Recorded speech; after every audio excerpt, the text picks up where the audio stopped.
Just a couple of fun stories that are floating out there that I think are really important for our audience to know. So, first off, I think it's really important to highlight that it's been well understood for a while that periodontal disease or gum disease, as your doctor may diagnose, has a really high inflammatory marker. So there's lots of other systemic diseases that you may express that are also attached to high inflammatory markers.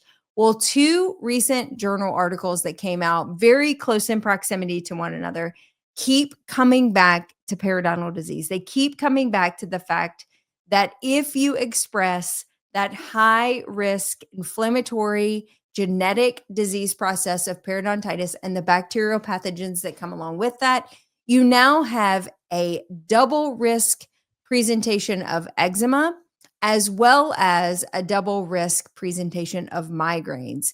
So, a journal that came out in the European Journal of Neurology found an 80% greater risk of experiencing migraines for patients that express the periodontitis gene and or the periodontitis bacterial pathogen. So those patients had a higher risk for experiencing migraines on a regular basis as tracked over a period of time.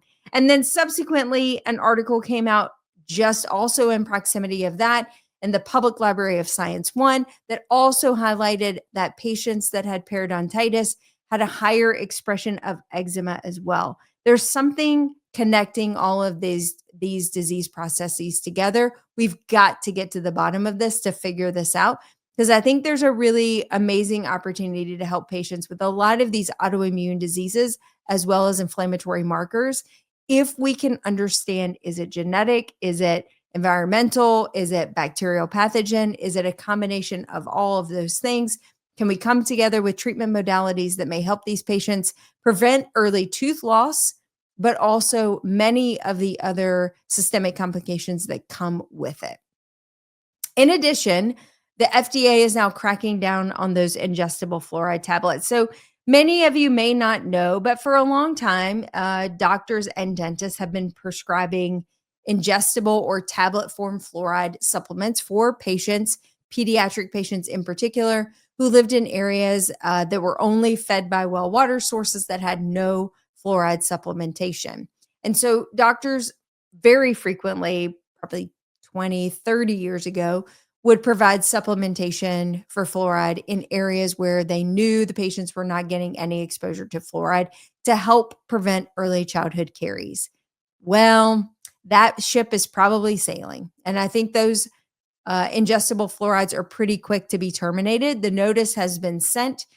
Oddly enough, as a dentist, did not realize that this was a pretty unregulated market and that a lot of the products currently as ingestible fluorides that are being prescribed have not been heavily reviewed. So that is a bit of a concern and definitely needs to be addressed.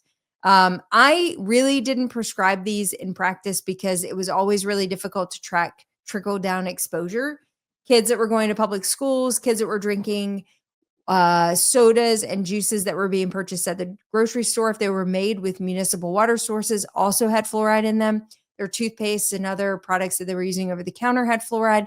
So there's all these now exposures to fluoride. So it really wasn't part of my practice.